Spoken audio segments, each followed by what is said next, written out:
దేవుడు అబ్రహాముతో వాగ్దానం చేస్తున్నాడు. అబ్రహామా, నేను నిన్ను దీవిస్తాను, ఆశీర్వదిస్తాను, నీ లైఫ్ అంతా కూడా క్షేమకరంగా ఉంటుంది, మరి నీకు మంచి భవిష్యత్తు ఉంది, నీ సంతానాన్ని కూడా నేను దీవిస్తాను, నీవు క్షేమముగా నీ పితరుల యొద్దకు చేరెదవు, మంచి వృద్ధాప్యమందు నీవు పాతి పెట్టబడదవు. దేవునికి స్తోత్రం, మహిమ కలుగునుగాక. ఒక వ్యక్తి యొక్క మొదలు కంటే ముగింపు చాలా ముఖ్యమైనది అని మనం బైబిల్ గ్రంథంలో చూస్తా ఉన్నాం. నీ మొదలు ఎలా ఉందేమో తెలియదు, కానీ అంతము మాత్రము మహిమకరంగా ఉండాలి.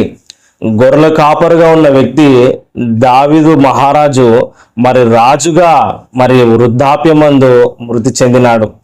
మహిమకరంగా తన జీవితాన్ని ముగించినాడు. అబ్రహాము పేదవాడిగా ఉన్న వ్యక్తి ధనవంతుడిగా అయినాడు, మరి సంతానాన్ని